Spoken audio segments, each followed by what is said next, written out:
सिद्धांत सरस्वती ठाकुर गोस्वामी श्रील प्रभुपाद की,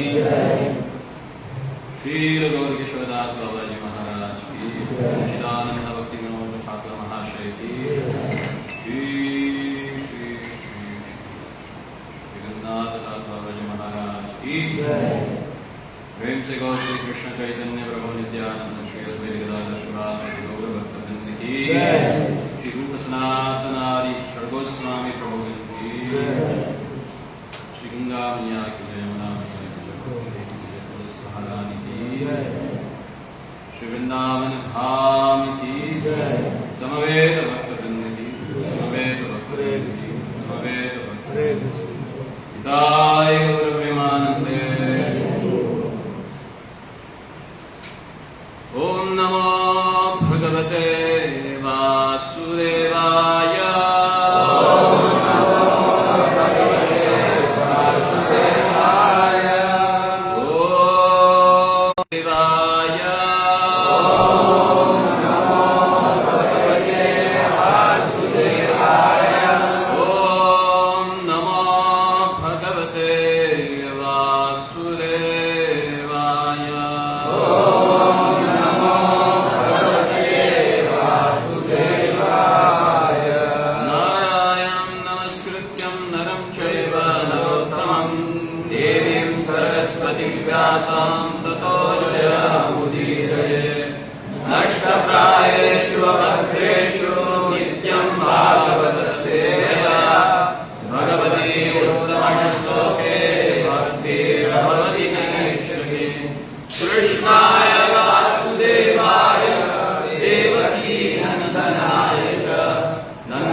भगवत कथा श्रवणाचा प्रसंग आपल्याला प्राप्त होतो. कारण जोपर्यंत भगवंत आणि त्यांचे भक्त ते कृपा करत नाही तोपर्यंत भगवंताविषयी चर्चा केली, त्यांच्या लीला समजून घ्या, त्यांचे गुण, त्यांचे रूप, त्यांचं ध्यान हे सर्व समजणं अशक्य आहे. आणि म्हणूनच सांगितलं जातं की भक्त आणि भगवंत हे अभिन्न आहे. तर ज्यावेळी भक्त आपल्या चेतनेने पूर्ण भगवतमय होऊन जाते त्यावेळी ते अभिन्नत्व त्यांच्यामध्ये ऐकायला थोडं मायाकारी वाटतं ना, की आम्ही भगवंत एकाकार. इथे एकाकार नाही, भावनामय. म्हणजे एखादा व्यक्ती ज्यावेळी पाण्यामध्ये उतरतो त्याला आपण काय म्हणतो, जलमग्न झालाय, पूर्ण पाण्यामध्ये आपलं वीज झालंय. ज्यावेळी भगवंताच्या भावनेनं भक्ताचं हृदय आपलं वीज होतं त्यावेळी त्या दोघांच्यामध्ये मग फरक काढतो. कारण तो नित्य भगवंताचा होऊन जातो आणि भगवंता समोर होऊन जातो शुद्ध. आणि त्या शुद्धतेच्या जोरावर तो भगवंताला देखील करू शकतो. आणि त्यामुळंच भक्तांच्या कृपेनं भगवंत आपल्याला प्राप्त होतो. कारण ज्याच्याकडे जे आहे तेच तो देऊ शकतो. भक्ताकडे भगवंत आहे म्हणून तोच इतरांना भगवंताला देऊ शकतो. जे कार्य स्वतः भगवंत करू शकत नाही. आपण पाहू पुढे तृतीय स्कंदामध्ये ते स्वतः कपिल मुनीच माता देवाहुतीला सांगतात की मी प्रत्यक्ष सांगणं माझ्याबद्दल आणि माझ्या भक्तांच्याकडून माझ्याबद्दल ऐकून.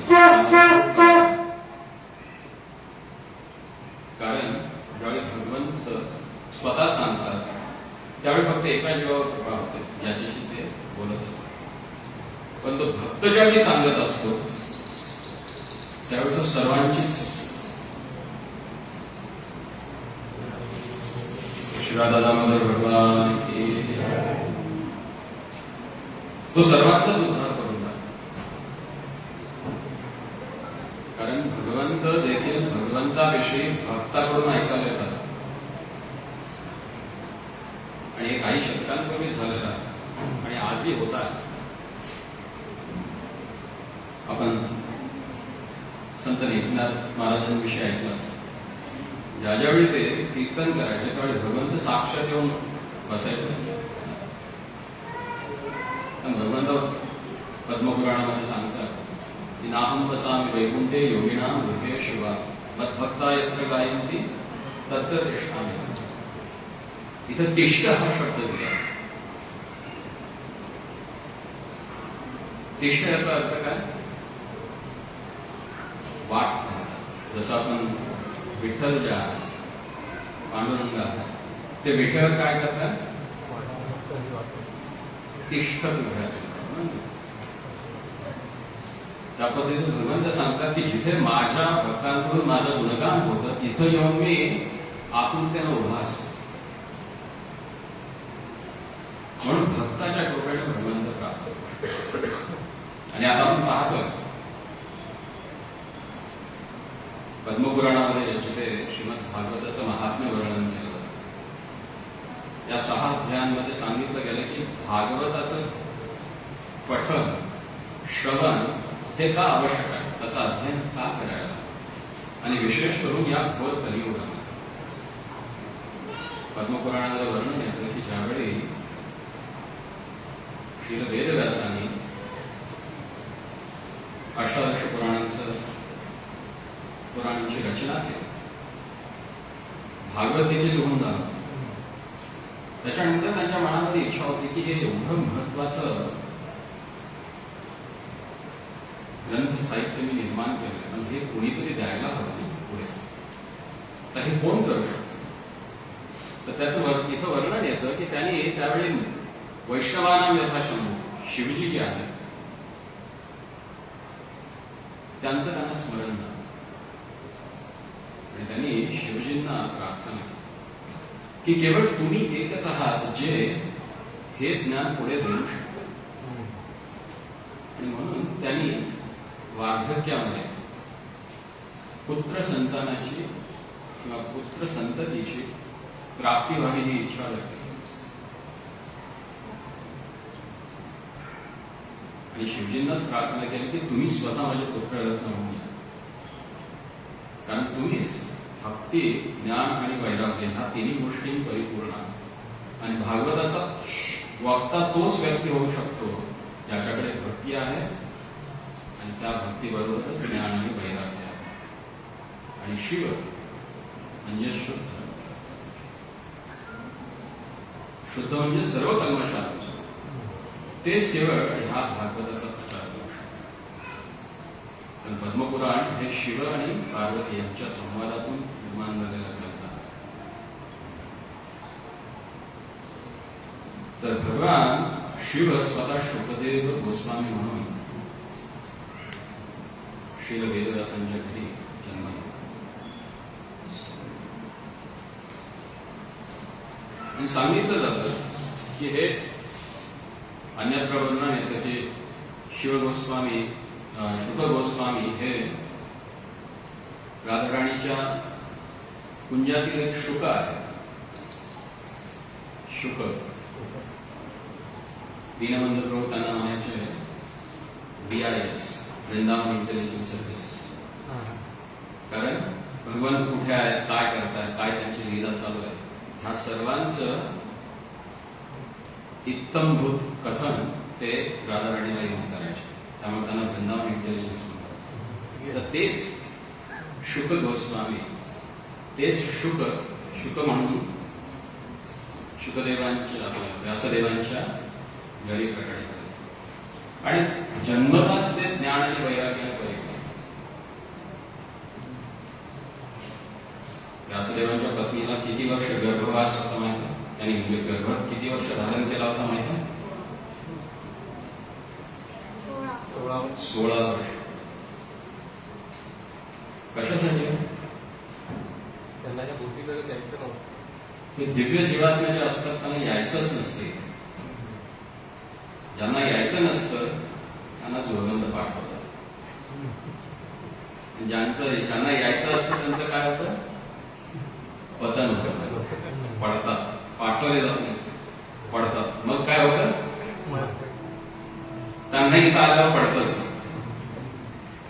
पण ते यायला तयार का नव्हते? कारण ह्या भौतिक जगाचा नियमच आहे की जो इथे येतो तो मार्ग. कारण इथं कुणीही शुद्ध जीवात्मा येतो. आपल्या जन्मातील वेगवेगळ्या कर्म, शुभ अशुभ, त्यांची जी फलं आहेत ती प्राप्त करण्यासाठी जीवात्मा इथे जन्म. आणि अशा जीवात्म्यांना त्यांनी केलेल्या कर्म विपाकापासून मुक्त करायसाठी शुद्ध जीवात्मा येतात. शुकदेव गोस्वामींचा 2 प्रकारचे भगवत भक्त आहेत. एक आहे वैरागी आणि एक आहे लोकसंग्रह. जे वैरागी असतात ते बाबाजी म्हणून वृंदावनमध्ये आपला जप साधना करत असतात. आणि जे लोकसंग्रही असतात ते जीवात्म्यांची दुर्दशा पाहून त्यांचा उद्धार करण्यासाठी भ्रमण करत असतात. आणि ह्या सर्व लोकसंग्रही वैष्णवांचे जर नायक कोणी असतील, नेता जर कोणी असतील तर ते आहे कोण आहे? नारद, देवर्षी नारद. पण देवर्षी नारद हे सूर असो वा असुर असो दोघांचेही गुरु आहेत. असे काय? हा वैष्णवाचा गुण आहे.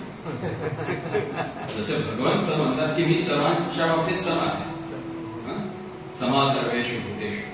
त्यांचा तो जो गुण आहे तो देवर्षी नारदांमध्ये परिपूर्ण आहे. त्यांचा सत्कार कंस देखील करतो, त्यांचा सत्कार रावण देखील करतो, हिरण्यकशिपू देखील करतो आणि सर्व वैष्णव देखील करतात. कठीण वाटतं ना? आज आपण सर्व इथे एकत्र आहोत ते केवळ आणि केवळ देवर्षी नारदांच्या कृपेमुळे.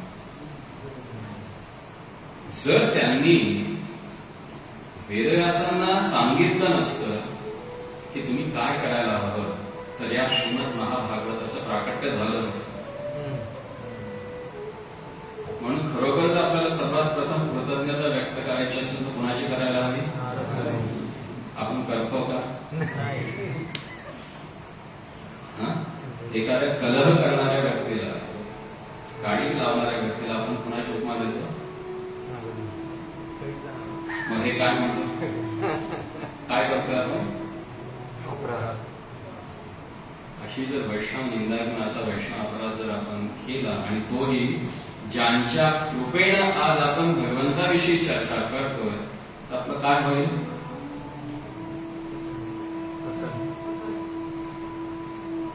ह्यापासून जर वाचायचं असेल तर अशा महाभागवतांना पहिल्यांदा आपण स्थापन करायला. त्यांच्या कृपेमुळेच भगवंत आपल्याला प्राप्त होतो. भागवत महात्म्याच्या पहिल्या अध्यायापासून आपण पाहतो की देवर्षी नारदांच्या मुळेच हे भागवत पुराण प्रकट झालं. ज्यावेळी नैमिषारण्यामध्ये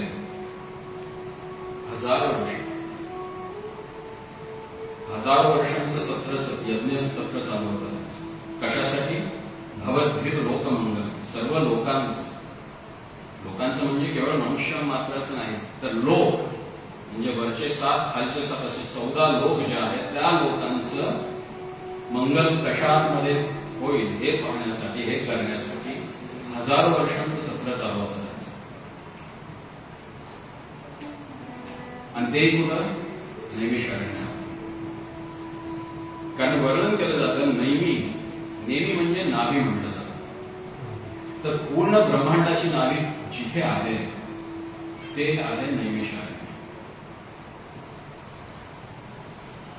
आणि जसं सांगितलं जातं की नाभीमध्ये सर्व शरीराच्या नाडी एकत्रित आल्या आणि तिथं जे काय होईल ते पूर्ण शरीरभर पसरलं जातं. म्हणून जर सर्व लोकांचं मंगल व्हायचं असेल तर त्याच्यासाठी उत्तम स्थान कुठलं असेल तर नैमिषारण्य. आणि म्हणून हे सर्व ऋषी सर्व लोकांच्या कल्याणासाठी लोककल्याणाच्या हेतूने नैमिषारण्यामध्ये एकत्रित झाले होते. पण हे सत्र चालू होतं तरी सुद्धा त्यांना आंतरिक शांती नव्हती. आणि कुठलंही कार्य करत असताना जर चित्त प्रसन्न नसेल तर त्याच्या फलाविषयी आपल्या मनामध्ये नेहमी शंका लागते. मग त्या शंकेचं निरसन करण्यासाठी त्या सर्वांनी कुठे धाव घेतली? सुत गोस्वामींची. सुत गोस्वामी जे शुकदेव गोस्वामींचे शिष्य, तर त्यांच्याकडूनच त्यांनी भागवताचं श्रवण केलं. आपल्या संप्रदायामध्ये श्रवणाची विधी सुरुवात होते दीक्षेपासून. दीक्षा या शब्दाचा अर्थ आहे की दिलं जातं. काय दिलं जातं? एक डोळे दिले जातात तुम्हाला. आणि ते डोळे कशाने प्राप्त होतात? गुरूंच्याकडून श्रवण. म्हणून भागवत मार्ग हा श्रुत एकक्षण पंथ म्हणता येईल. भागवत विधी म्हणजे कानाने ऐकायचं आणि पाहायचं.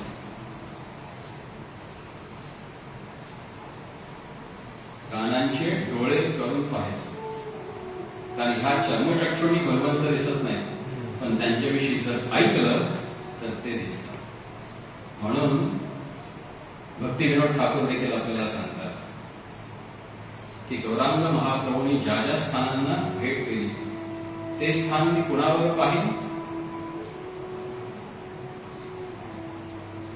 प्रणयी भगत संगीत.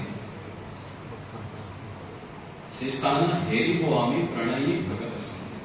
ती सर्व स्थानं मी प्रणयी भक्ताच्या संघामध्ये पाहिन. का? कारण भगवंत आणि त्यांचं धाम हे अभिन्न असल्यामुळे या चर्मचक्षुणी तुम्ही त्यांना पाहू शकत नाही. मग ते कसं दिसतं? त्यांना दाखवणारा जो व्यक्ती आहे त्याच्याकडून तुम्ही ऐकता. आणि कोण व्यक्ती इथं त्यांनी सांगितलंय की प्रणयी. प्रणयी म्हणजे प्रेमी. कारण हे शास्त्रच प्रेमाचं आहे. आणि हे जर कळायचं असेल तर प्रेमी व्यक्तीकडूनच हे समजावून घ्यायला. भागवत महात्म्यामध्ये सांगितलं गेलं की अगदी तर्कतीर्थ पंडित जरी असला आणि त्याच्याकडे भक्तीचा भाव नसेल तर अशा व्यक्तीकडून भागवताचं श्रवण करू नये. मग त्या सर्व शौनकादी ऋषींनी सुत गोस्वामींना विचारलं की कृपया तुम्ही आम्हाला सांगितले काय महत्वाचं आहे. सुत गोस्वामी म्हणाले की मी नाही सांगू शकत, पण मी ऐकलंय की काय महत्वाचं आहे, मी ते तुम्हाला सांगतो. म्हणजे हा जो प्रश्न तुमच्या मनामध्ये आलेला आहे तोच प्रश्न देवर्षी नारदांच्या हृदयामध्ये देखील आला. ज्यावेळी भगवंत आपली लीला आटवून भगवत धामामध्ये परत निघून गेले होते आणि सर्वत्र कलीचा संचार झाला होता. आणि त्याच वेळी देवर्षी नारद या भूतलावर भ्रमण करत. मग त्यांनी त्यावेळी काय काय पाहिलं तर त्याचं वर्णन करताना देवर्षी नारद इथे स्वतः म्हणतात की ना पश्यं कुत्र विक्षुंते मन संतोषकारकम कलिना अधर्म मित्रेण धरेयं बाधितात्मना सत्यम नास्ति तपश्शौचम दयादानं न विद्यते उदरम भरिनो जीवा वराह उदभाषी. ते पाहता ते म्हणतात मी या पृथ्वीवर सगळीकडे फिरलो. पुष्कर, प्रयाग, काशी, गोदावरीच्या काठाला, हरिक्षेत्र, कुरुक्षेत्र, श्रीरंगम, सेतुबंधम सर्व तीर्थांमध्ये फिरलो. पण काय दिसतं मला? तर म्हणाले कुठंही मला मनशांती आणि संतोष ह्या दोन गोष्टी मिळाल्या. कलियुगाच्या सुरुवातीची गोष्ट करतात आणि आता किती वर्ष झाली कलियुग सुरू? हे मिळेल का कुठे? आजकाल युट्यूबवर इतके चॅनल्स आहेत की how to control your mind, एकदम मेडिटेशन मध्ये कसं जाऊ शकता वगैरे सगळं सांगणार. पण 5000 वर्षांपूर्वीची गोष्ट इथे ते वर्णन करतात की ना पश्यम पुत्रम, कुठेही, कुठे म्हणजे त्यांनी बरोबर ती वर्णन केलेलं आहे की हरिक्षेत्र, कुरुक्षेत्र, रंगक्षेत्र हा सर्व ठिकाणी पाहून आलो. जे महत्वाचे सर्वात स्थान आहे जिथे भगवंत प्रकट होऊन ज्यांनी लीला केल्या ते म्हणजे तिथे देखील मनशांती मला प्राप्त नाही झाली. अधर्माचा मित्र असणारा जो कली आहे त्याचा सर्वत्र प्रसार झालेला आहे. का? कारण सत्य बोलत नाही लोकांच्याकडे तपस्या नाहीये. आहे का? अगदी ब्रह्मज्ञानावर लोक बोलतात, चर्चा करतात, पण 6 वाजता चहा प्यायची वेळ असेल आणि जर चहा मिळाला 8 वाजले तर डोकं भनक. कुठं जातं ब्रह्मज्ञान? चहावर. म्हणजे व्यसनाचे इतके अधीन झालोय की तपस्या नावाची गोष्टच नाही राहिली. ना शौच आहे, ना दया आहे, ना दान करण्याची प्रवृत्ती आहे. कारण उदरम भरिनो, केवळ पोट भरायसाठी लोक जगतात. जगण्याचा उद्देशच आहे की फक्त पोट भरायला. त्याच्यापेक्षा दुसरा हेतू नाहीये. तुम्ही कुणालाही विचारा. अमेरिकन मध्ये तर म्हणच आहे, तू बुद्धिमान नाहीस तर तुला पैसे, तुझ्याकडे पैसा असायला हवा. If you are intelligent you should be rich.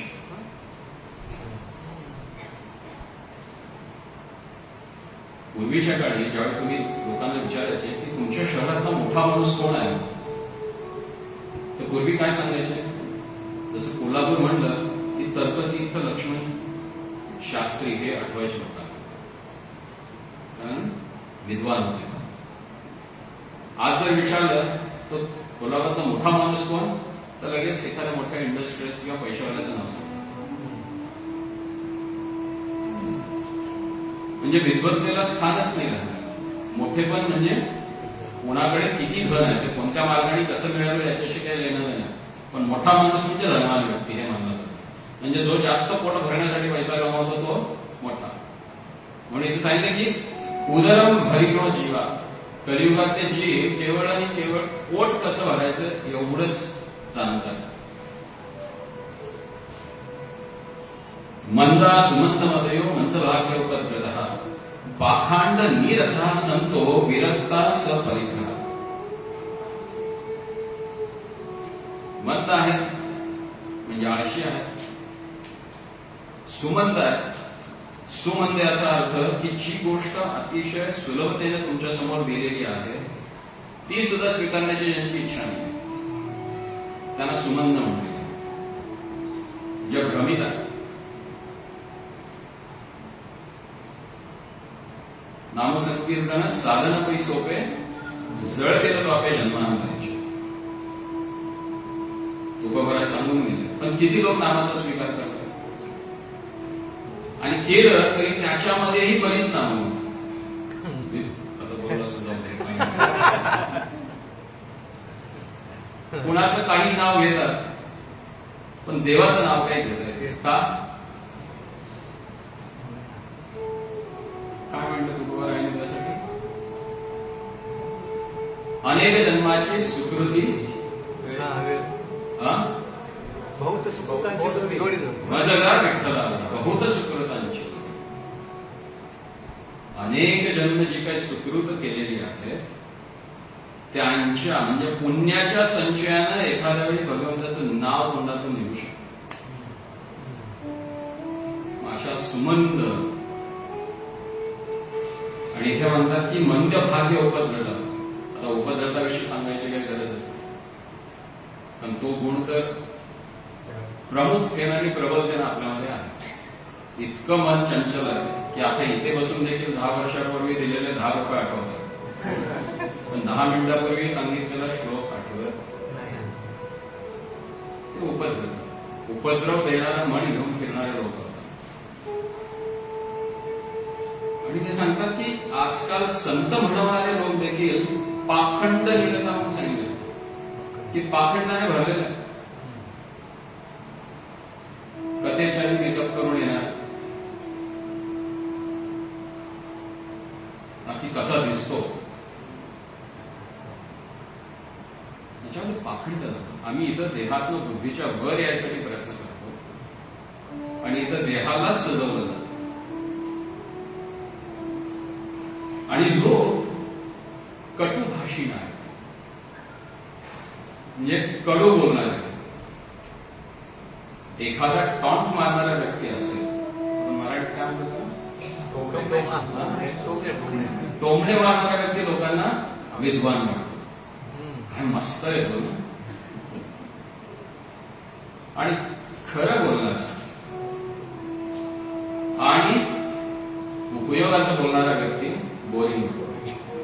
हवं काय नेहमी ते उद्देश बसलेलं असतं. ही कलियुगाची लक्षणं. पुढे ते सांगतात की तरुणी प्रभुता गेहे. घरामध्ये बायकांचं चालतं त्याच्यावर जास्त बोलायची गरज नाही. आणि शालोको बुद्धिदायका. शालोको बुद्धिदायका म्हणजे पूर्वी घरातल्या वृद्ध व्यक्ती हे बुद्धी देणारे होते, व्यवहार समजवणारे होते. आता बायकोचा भाव म्हणजे मेहणा हा बुद्धिदायक आहे. शालोको म्हणजे साल किंवा मेहणा. कन्या विक्रयनो लोभा दंपतीना च कल्पना. कन्या दान केलं जाते तर कन्या विक्रय केला जातो. तरी सुद्धा भारतवर्षामध्ये होत नाहीये ते पण पाश्चात्य देशामध्ये हे सर्रास होतं. खास करून मिडल ईस्ट मध्ये जर तुम्ही पाहिलं तर मिडल ईस्ट मध्ये कन्या विक्रय होतो. किंमत देऊन मुलीला घेतलं जातं. आश्रमा यमने रुद्रा तीर्थस्थानी सरित असतात की तीर्थस्थानांमध्ये यमन लोकांचं प्रबलता होईल. आणि आपण पाहतोय आता या काही वर्षामध्ये गेल्या दशकामध्ये आपण पाहतो की प्रत्येक तीर्थस्थानामध्ये यवनांचं प्राबल्य वाढलं.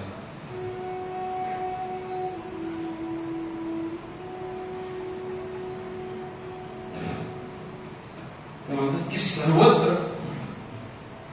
मी सर्वत्र पाहत होतो की सगळ्या ठिकाणी हा कलीचं प्राबल्य वाढलेला आहे. ते सांगतात की अट्टशूला जनपदा शिवशूला द्विजातया कामिन्याम केशुलिन्याम संभवतात कला. की गाव जिल्हे राज्य ही सगळी कलियुगाच्या प्रभावानं भरलेली आहे आणि कुठेही संतोषकारी दृश्य दिसत नाही. पण ज्यावेळी मी यमुनेच्या तटेवर जात होतो तर यमुना तटावर मी एक आश्चर्याची गोष्ट पाहिली की एक सुंदर तरुणी बसलेली आहे आणि तिच्या मांडीवर 2 वृद्ध आहेत. 2 वृद्ध लोकांची मस्तक आपल्या मांडीवर घेऊन ती रडत बसलेली आहे. आणि त्यावेळी नारद मुनी त्या तरुणीला विचारलं की तू कोण आहेस. कारण ज्यावेळी त्या तरुणीनं नारद मुनींना जाताना पाहिलं तर ना की हो हो साधू उत्तिष्ठ, हे साधू तू थांब, मला काहीतरी विचारायचं आहे. कारण दर्शनं तव लोकस्य सर्व था अगहरम ती म्हणते की तुम्हाला ज्यावेळी मी पाहिलं त्यावेळी मला असं मनामध्ये वाटलं की तुमचं दर्शन मात्रानं माझ्या सर्व पापांपासून मी मुक्त होतो. म्हणून नरोत्तमदास ठाकूर एका गीतामध्ये म्हणतात ना, काय गीत आहे?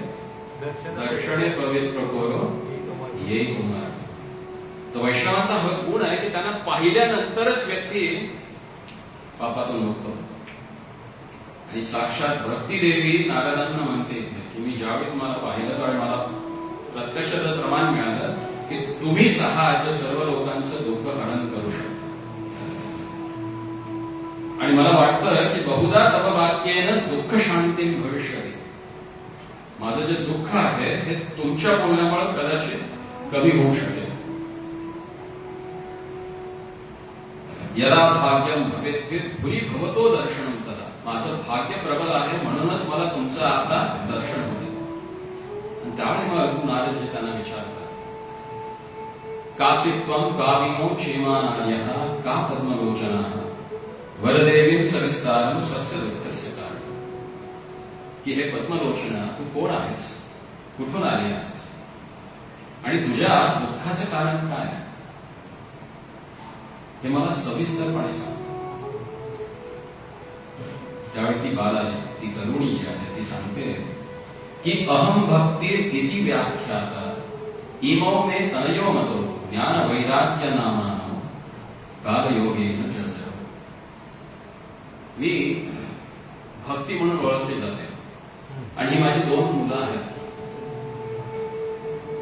जी कालाच्या प्रभावामुळे जर्जर झालेली आहेत, वृद्ध झालेली आहेत. आणि यांचं नाव आहे ज्ञान आणि वैराग्य. लोक ज्ञान आणि वैराग्य प्राप्त करायचा प्रयत्न करतात, पण त्यांना भक्ती नको असते. ये का नाही वैराग्य, भक्ती नसेल. आईच नाही मुलं म्हणून जन्माला.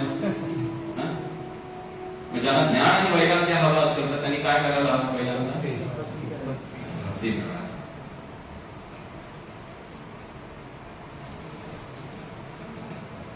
ती सांगते की मी पूर्ण तीर्थस्थानांमध्ये भ्रमण केलं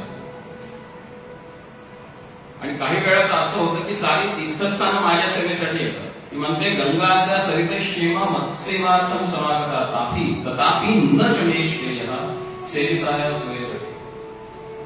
ती माझी सेवा करण्यासाठी गंगा आदी मोठ्या नद्या देखील येतात, इव्हन देवदेवता देखील येतात, पण तरी सुद्धा मला शांती प्राप्त झालेली नाही.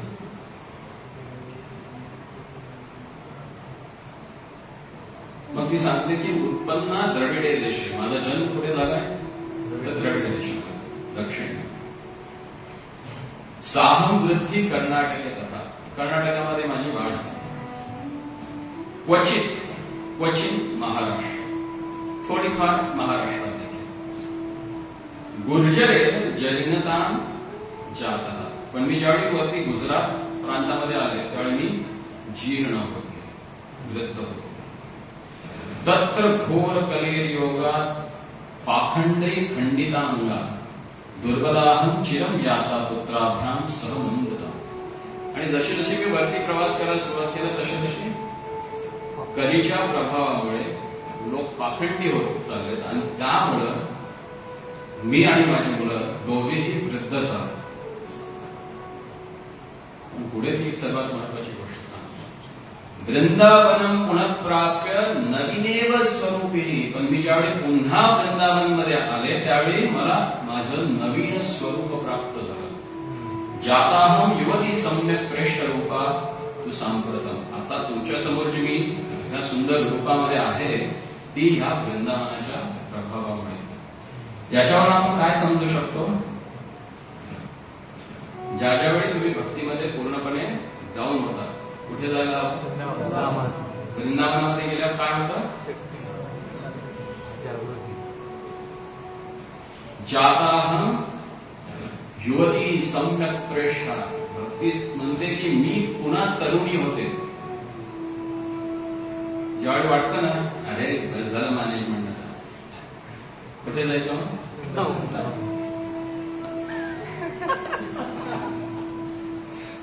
कारण जिथे आहे तिथे तर वृंदावन नाही म्हणू शकत. तेवढी आपली योग्यता. पण निदान वृंदावनमध्ये जाऊन तरी आपण स्वतः त्या स्थितीत आणू शकतो. जर भक्ती तरुणी होत असेल तर मग आमची चेतना निश्चितच होईल.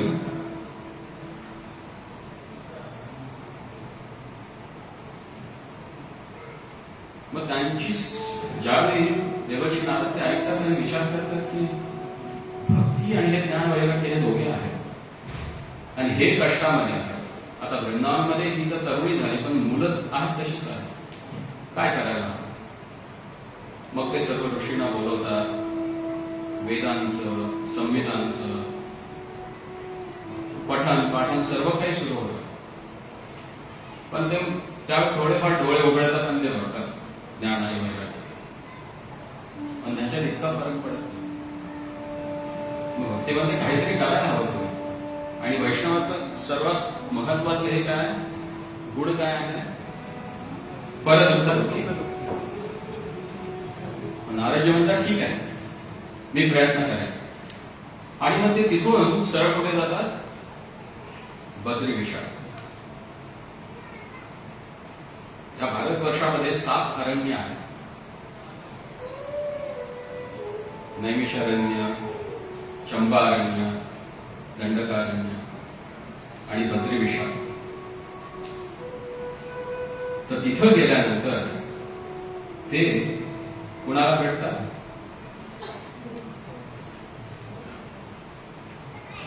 कुमार, चतुष्कुमार.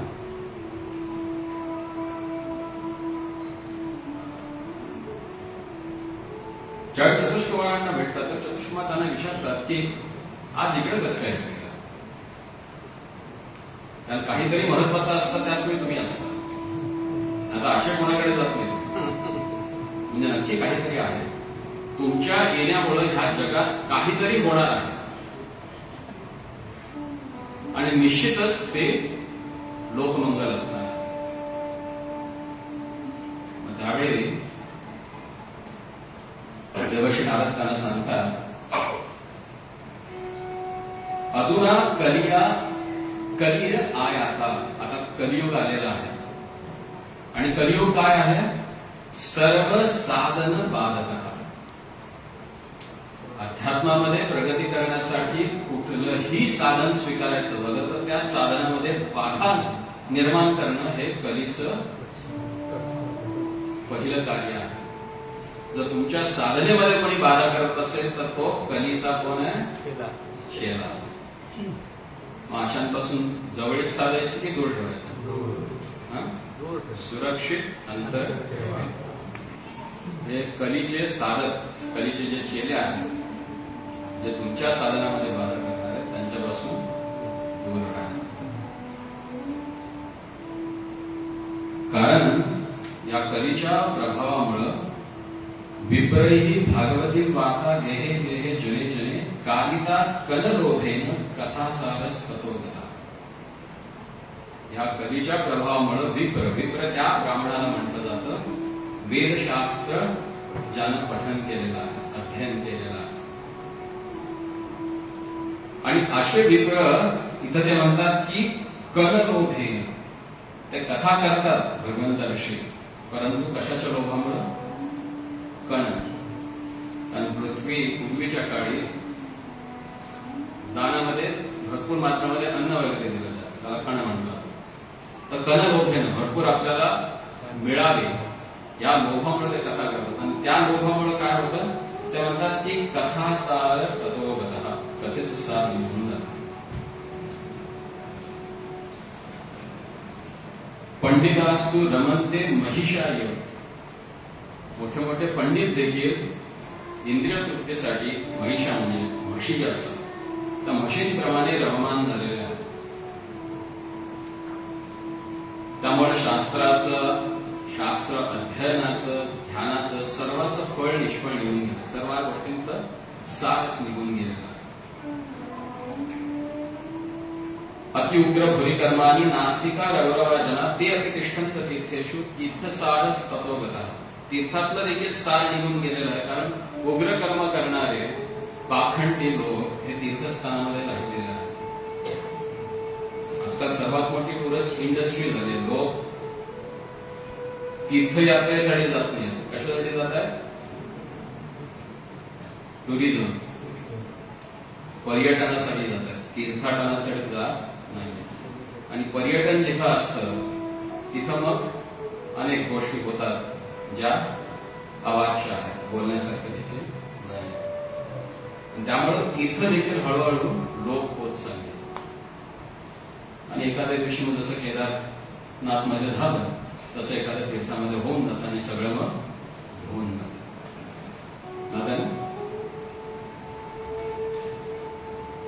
ते म्हणतात की नाही वैष्णवता पुत्र, कुठेही वैष्णवता शिल्लक राहिलेली नाहीये.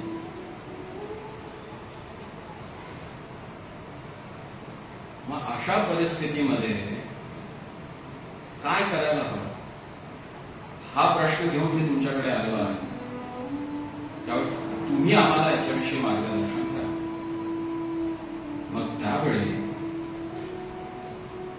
इथे हा भागवत महात्म्याचा पहिला अध्याय सांगतो. मग पुढे दुसऱ्या अध्यायामध्ये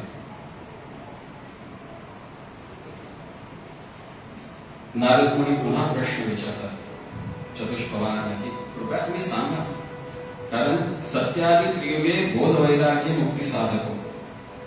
सत्य द्वापार त्रेतामध्ये मुक्तीचं साधन काय होतं तर वैराग्य आणि ज्ञान होतं. पण कलियुगामध्ये भक्ती ही ब्रह्मसायुज्यकारी. कलियुगामध्ये जर तुम्हाला मुक्ती प्रदान करून देणारे काय असेल तर ती आहे भक्ती. तर त्याविषयी तुम्ही सांगा, कारण मी आता भक्तीची स्थिती पाहून आलो. जर तिची ही स्थिती होत असेल तर अन्य जीवांचं काय आहे?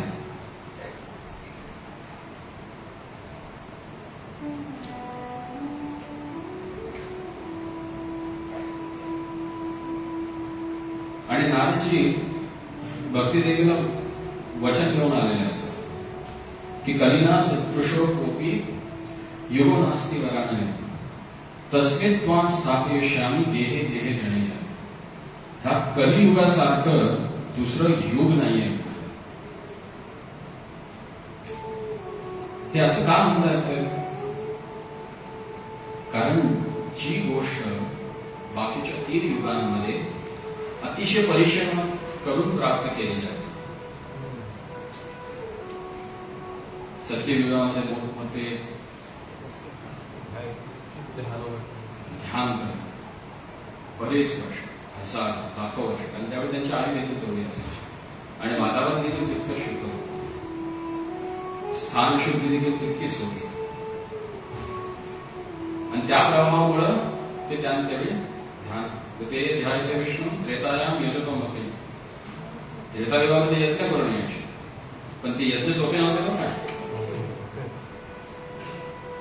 रघु महाराजांनी ज्यावेळी यज्ञ केला होता त्यांच्या नावामुळेच इक्ष्वाकू वंश रघुवंश म्हणून ओळखला जातो. त्यांनी असं यज्ञ केला होता की अंगावरच्या वस्त्राशिवाय काही शिल्लक ठेवलं नव्हतं. यज्ञामध्ये दान करायला सर्वस्व दान केलं होतं. त्यामुळे प्रभू रामचंद्र ज्या वंशात आले त्या वंशाला देखील रघुवंश म्हटलं जातं. असे यज्ञ व्हायचे. आजकाल ब्राह्मणाला दान देताना देखील असे देतात की जणू काही ब्रह्मांडच त्याला दिलं.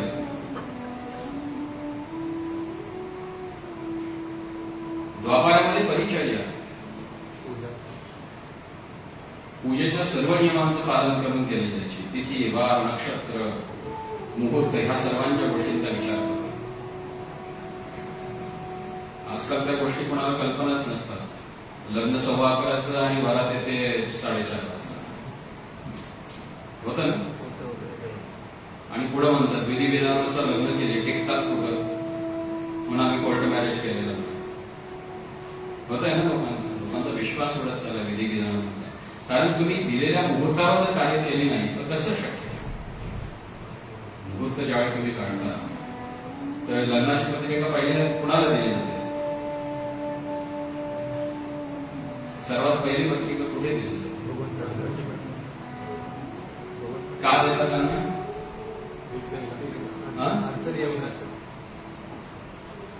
त्यांना आमंत्रण, सर्वात पहिलं आमंत्रण टाळा देतात, म्हणजे ते त्यांची वेळ काढतात त्यावेळी. 11:15 वाजता ते पोहोचलेले असतात रंगमंडपाजवळ आशीर्वाद द्यायसाठी, आणि आम्ही पोहोचतो तेव्हा 4:30 वाजता. वेळ आशीर्वाद मग कसं टिकेल ते? मुहूर्ताचं इतकं महत्व आहे, आम्ही लक्ष देत नाही त्याच्याकडे. भगवंताला तुम्ही आमंत्रित करता, बाकीच्या कुलदेवता, बाकीच्या देवी देवता यांना सर्वांना आमंत्रण करता, आणि तुम्हीच तिथे पोहोचत नसाल, तर मग कसं शुभ होईल तुमचं? मग ह्या सर्व गोष्टी कलियुगामध्ये संभवच नाही. मग सर्वात संभव असणारी गोष्ट काय आहे? तर ती भगवंताच्या नामाचा आश्रय घ्या, कारण तेच तुम्हाला सर्व पापातून मुक्त करून भगवत प्राप्ती करणार. ते सांगतात की मी तुला, म्हणजे भक्तीला, प्रत्येक घरामध्ये नेऊन पोहोचवेन. मध्ये कसं पोहोचवलं त्यांनी, त्याचं वर्णन सगळं पुढे येतं.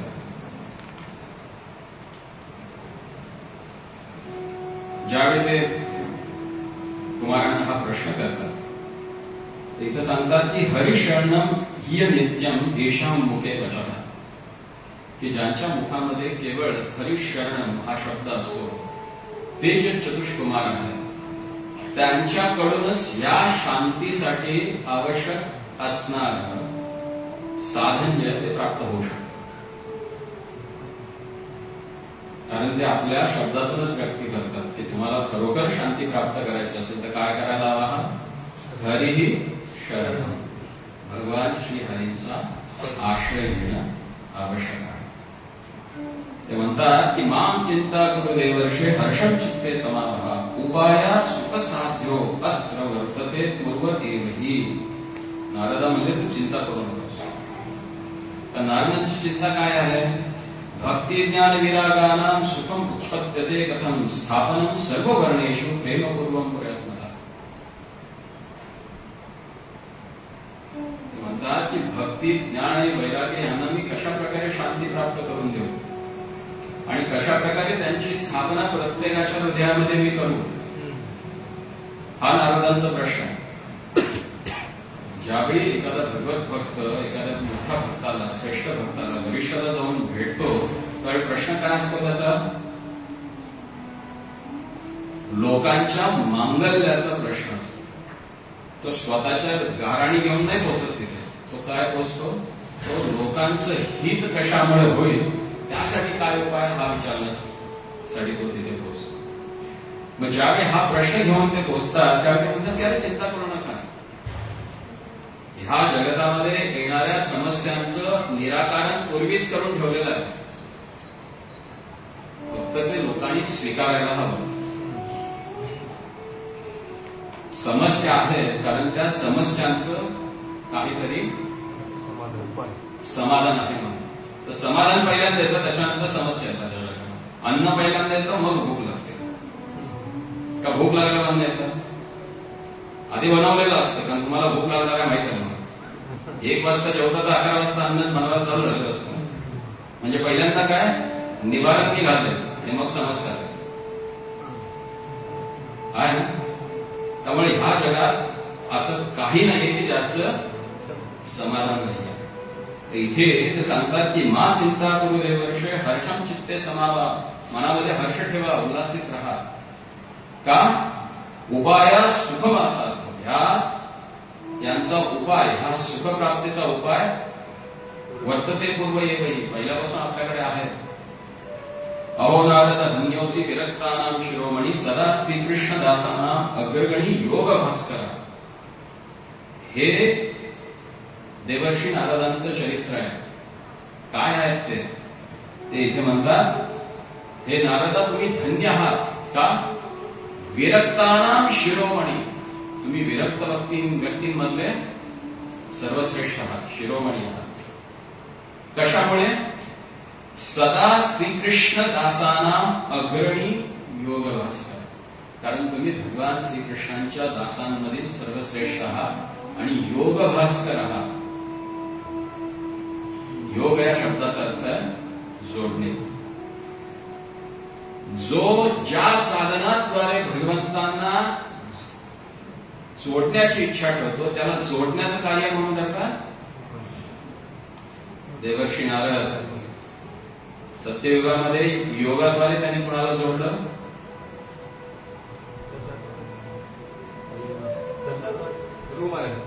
ध्रुव महाराज. त्यांना ध्यान करायला लावलं. ओम नमो भगवते वासुदेवाय द्वादश अक्षर मंत्र.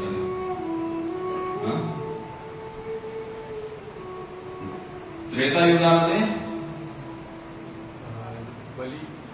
रामनामाद्वारे रत्नाकराला वाल्मिकी थे.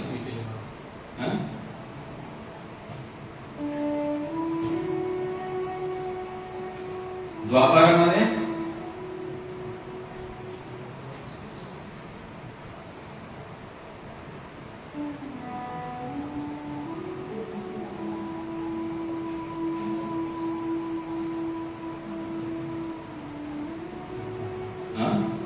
अर्जुन वंशाचा उद्धार केला त्यांनी. सतत त्याला भगवंताचं स्मरण करून प्रत्येक वेळी सांगायचे अरे तो तिकडे नंदाचा मुलगा आणि मग आणखी एक नवीन राक्षस पाठवून द्यायचं. त्याचं भगवंताचं ध्यान इतकं तीव्र होतं की डोळे बंद केले की भगवंत समोर दिसायचे. कोणाच्या कृपेनं? ते तुम्ही ज्या पद्धतीने भगवंताला जोडू इच्छिता त्या साधनाद्वारे ते जोडण्याचं काम करतात. म्हणून त्यांना ते म्हणतात तुम्ही योगभास करा. हे नारदांचं खरं व्यक्तित्व आहे. कळीचा नारद नाही आहेत. त्वयि चित्रम न मंतव्यम भक्तिम वर्तनी घटते कृष्णदास्यस्य भक्ते संस्थापनासह. अरे तुमच्या मनात आलं ना, तुम्ही ठरवलं ना की मनामध्ये भक्ती मी स्थापन करणार, म्हणजे झाली. कारण कृष्णदास ज्यावेळी मनामध्ये एखादी गोष्ट इच्छा करतात त्यावेळी ती भगवंत पूर्ण करतात.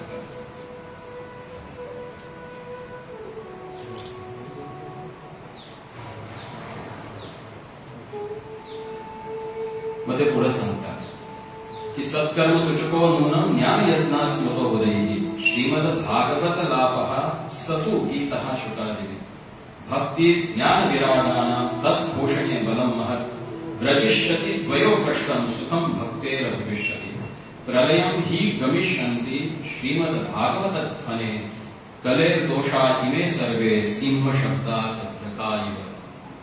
ते म्हणतात की ज्यावेळी श्रीमद भागवताचा शब्दध्वनी होतो, ज्या पद्धतीनं कोल्ह्यांची कुई जंगलामध्ये चालू असते ती सिंहगर्जनेने बंद होते, त्या पद्धतीनं भागवताचा शब्द ध्वनी ज्यावेळी ह्या वातावरणामध्ये होतो त्यावेळी कलीच्या सामर्थ्याला पूर्णपणे नष्ट होऊन जाते.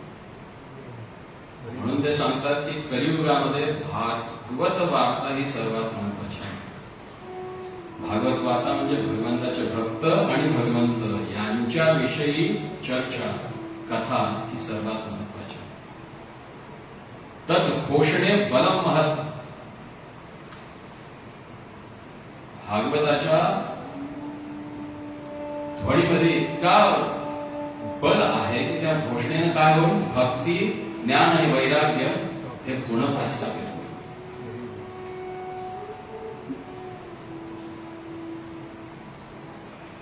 कारण इदम भागवत नाम पुराणं ब्रह्म संहितं भक्ती ज्ञान विरागानां स्थापनाय प्रकाश. की हे जे भागवत पुराण आहे हे भक्ती ज्ञान आणि वैराग्य स्थापन करण्यासाठीच लिहिलं गेलं आहे.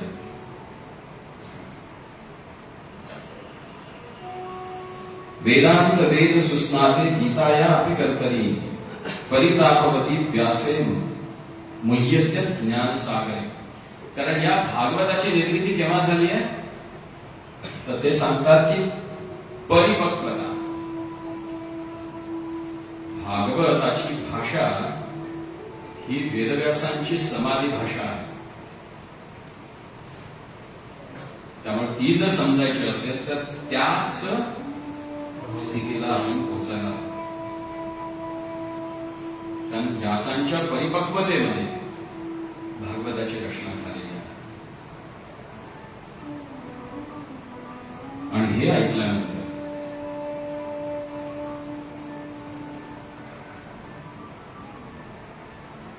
श्रील नारद मुनी ते म्हणतात की भाग्योदयेन बहुजन्मं समर्जितेन सत्संगम लभते पुरुषो यदा वै अज्ञान हेतुकृत मोह अंधकारनाशनम विधायहि तदोदये विवेका.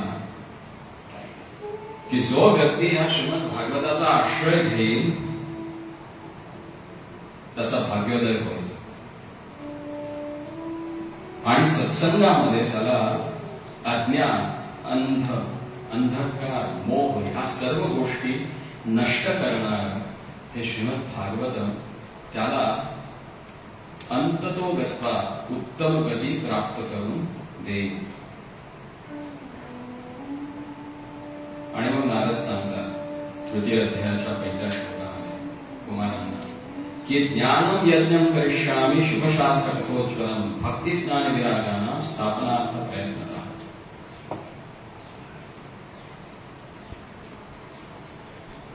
की वेदव्यासांनी लिहिलेलं हे जे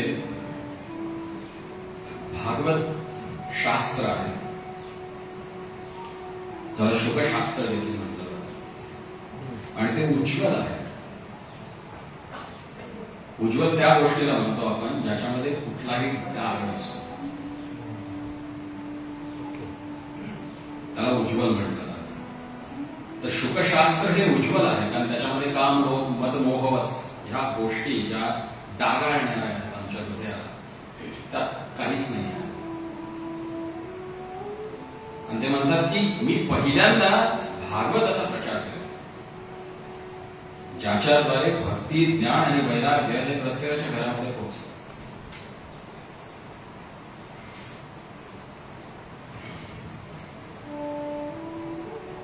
मग ते विचारतात की तुम्ही मला एखादी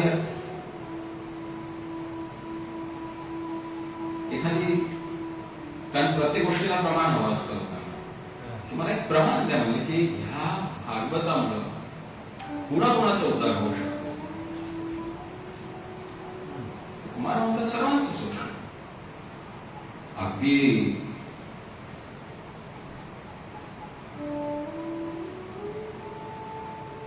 अति घोर पापी असो किंवा एखादा आत्माराम व्यक्ती असो दोघांचाही उद्धार करण्याची शक्ती या भागवतामध्ये आहे. पहिल्यांदा ऍक्च्युली नारद म्हणतात मला तुमच्याकडून ऐकायचा भागवत.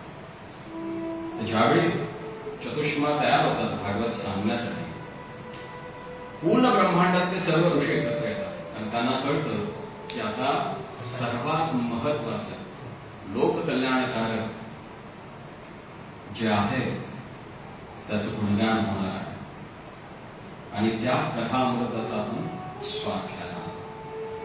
म्हणून इथे सांगतात की भगवान वशिष्ठ चवन गौतम मेधाती देवल राम गाधी शाकलो मृकंडपुत्रा विप्पला योगेश्वर व्यास पराशर छायाशुक जाजली हे सगळे ऋषी एवढे सगळे ऋषीच काय तर ते म्हणतात की वेदांतानी च वेदाश्च मंत्रास्तंत्रास समूतया दशसप्तपुराणानि षट्शास्त्राणि तथायु गंगाद्या सरिसस्तत्र पुष्करादि सरांसि च क्षेत्राणि च दिशा सर्वा दंडकार दिवानि च नागादयो ययुस्पुत्र देवगंधर्वदानवा गुरुतत्वात्रनायाता भृगुः सुबोध्य चायना. ते सांगतात की वेद साक्षात वेदातील मंत्र समूर्तया मूर्तिमान रूप धारण करून 17 पुराण ते देखील रूप धारण करून तिथे येऊन बसले भागवत ऐकण्यासाठी. त्यामुळे नद्या आल्या तिथे पुष्कर आली तीर्थ आली दंडकारण्यामध्ये असणारी अनेक क्षेत्र आली नाग आले देव गंधर्व दानव हे सर्व तिथे येऊन बसले. वैष्णवाश्च विरक्ताश्च न्यासिनो ब्रह्मचारिणा मुखभागे सदा स्थिते तदग्रे नारदस्ते. असे अनेक वैष्णव विरक्त संन्यासी ब्रह्मचारी येऊन बसले आणि त्यांच्या सर्वांच्या पुढे देवर्षी नारद बसले आणि मग या भागवताचं प्रवचन झालं. कुमाराने पूर्ण भागवत त्यांना समजावून सांगितलं.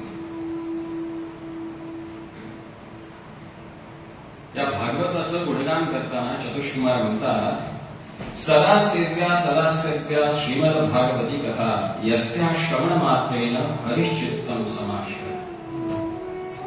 की सर्वांच्या द्वारे सेव्य असणारी भागवत कथा आहे, कारण हिच्या श्रवणानंच केवळ चित्तामध्ये भगवान श्री हरी आश्रय घेतात. श्रवण मात्रेन हरिश्चित्तम समाश्रय. ग्रंथो अष्टादश सहस्रो द्वादश स्कंद संहिता परिषद शुक संवाद शृणु भागवतम च. किम श्रुतैः बहुभिः शास्त्रैः पुराणैश्चैव भ्रमावहैः एवं एकम भागवतम शास्त्र मुक्तिदानेन.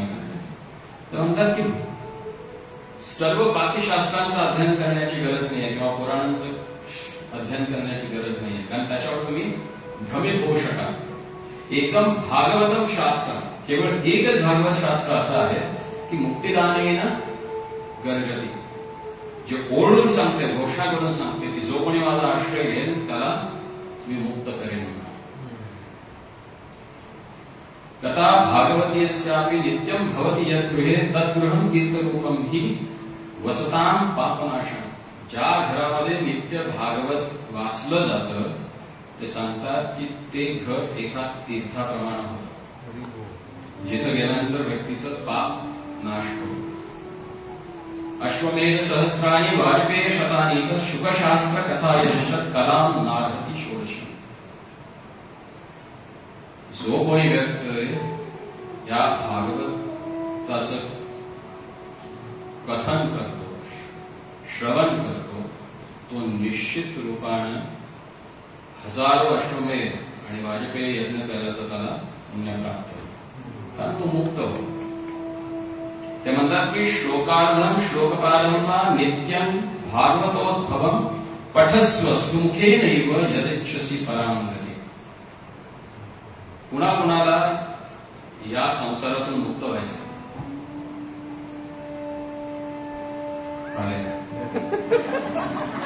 एक व्यक्ती तरी जागा आहे, पटकन हात वर आहे, बाकीच्यांना समजायला वेळ की विचारतात काय. इथे ते सांगतायत की श्लोकार्धम श्लोक पदम, अर्धा श्लोक किंवा श्लोकाचे 4 भाग असतात, त्यातला 1/4 भाग जरी तुम्ही दररोज वाचला तर त्या व्यक्तीला परामगती, परगती म्हणजे काय, भगवत धामाची प्राप्ती होऊन झाली. म्हणून सांगतात नित्यम भागवत सेवे. दररोज केवळ हा एक श्लोक जरी म्हटला तरी चालेल. नारायण नमस्कृत्यं नरं चैव नरोत्तमं देवीं सरस्वतीं व्यासं ततो जयमुदीरये. हा एक श्लोक म्हणू शकता. आता आणखी एक आहे, कृष्णाय वासुदेवाय देवकी नंदनाय शुद्ध गोपकुमाराय गोविंदाय. सगळ्या भागवताचं सारच ते आहे, कारण भागवतामध्ये कोणाच्या कथेचं, कोणाच्या गुणाचं वर्णन आहे, भगवान श्रीकृष्ण. हा एक श्लोक जरी दररोज तुम्ही म्हणतात न चुकता, परामगती मिळेल. परामगती ते मी नाही सांगत, ज्यांना प्राप्त झाले ती व्यक्ती सांगते. चतुष्कुमार ते सांगतात.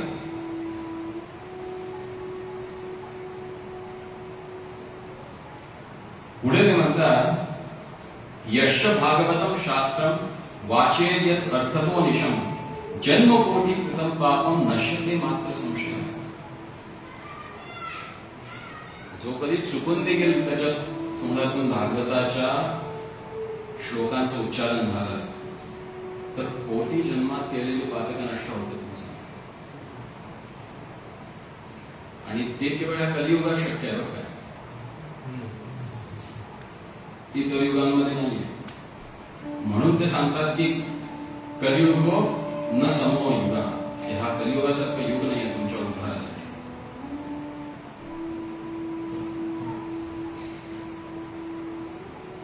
ते म्हणतात इथे आजन्म मात्रमपि येन शठेन किंचित विधाय शुकशास्त्र कथा न पीता चांडालत वश्य करवत्तेन नीतम मिथ्या स्वजन्म जननी दुःख भाजक. जो व्यक्ती मनुष्य जन्म प्राप्त केल्यानंतर शुकशास्त्र कथा ऐकत नसेल तर तो चांडाळ काय म्हणायचं. ते म्हणतात खरं म्हणजे गाढवासारखं आयुष्य वाया घालवतात आणि जननी जन्म दुःख भाजा. आपल्या आईला पुत्र उत्पत्तीच्या दुःखामध्ये पुन्हा पुन्हा टाकतात. कारण तुमची जर मुक्तीच नाही झाली तर त्या विचाराला दुःखच आहे ना. ते जननी दुःख भाजा.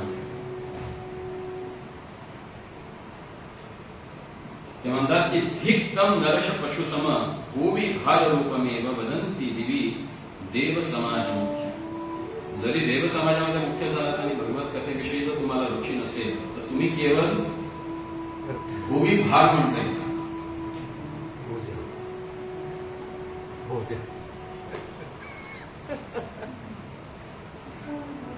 ते म्हणतात की दुर्लभही ही कथा लोके श्रीमद भागवतोद्भव कोटी जन्म समुत्थेन पुण्येनैव तु लभ्यते. आलं लक्षात. ज्याच्याकडे पुण्य असेल किती कोटी जन्मांचं त्या व्यक्तीला श्रीमद भागवत कथा ऐकायला मिळते. दुर्लभ एव लोके कथा श्रीमद भागवतोद्भव. ही भागवताची कथा या लोकांमध्ये इतकी दुर्लभ आहे. कोटी जन्म समुत्थेन पुण्येनैव तु लभ्यते. कोटी जन्मामध्ये पुण्य जरी मिळवलं तरी सुद्धा त्याच्यामुळे ती प्राप्त होऊ शकत नाही. इतकी दुर्लभ आहे भागवत. तेन योग निधने धीमन श्रोतव्यास प्रयत्नता दीनाना नियमो नास्ति सर्वदा श्रवणस मतम. याच्यासाठी काही नियम नाहीये. केव्हाही तुम्ही कथा सुरू करू शकता, वाचू शकता, ऐकू शकता. सत्येन ब्रह्मचर्येन सर्वदा श्रवणं मतम अशक्य तत्कालो बोध्यो विशेषात्र शुकात्मेय.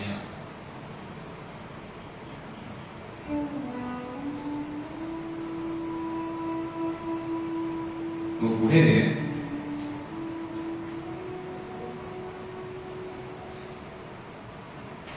ते सांगतात की ही कथा जी आहे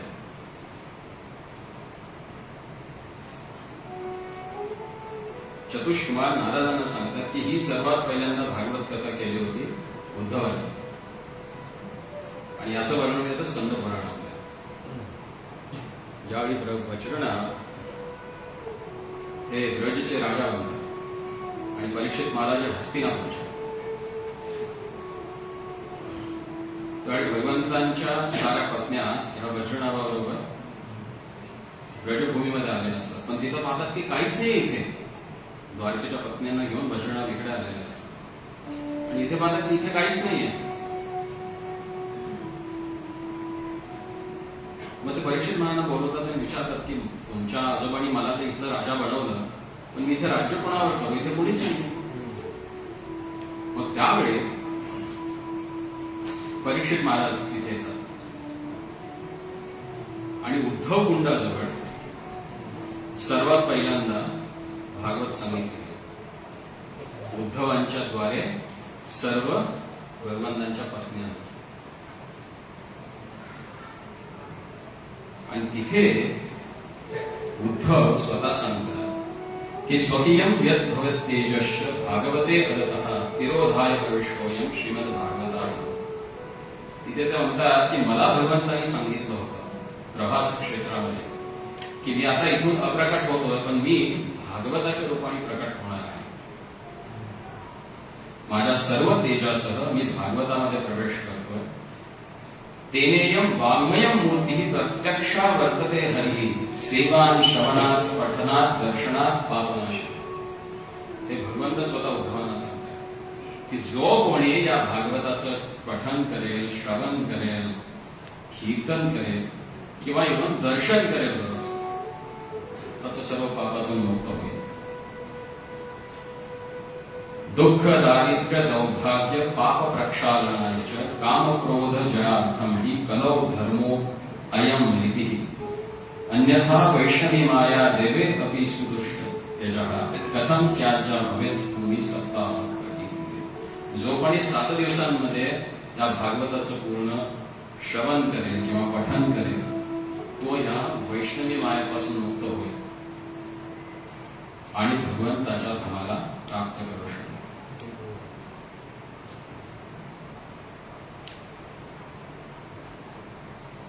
म्हणून पुढे मग ते उदाहरण देतात. म्हणतात की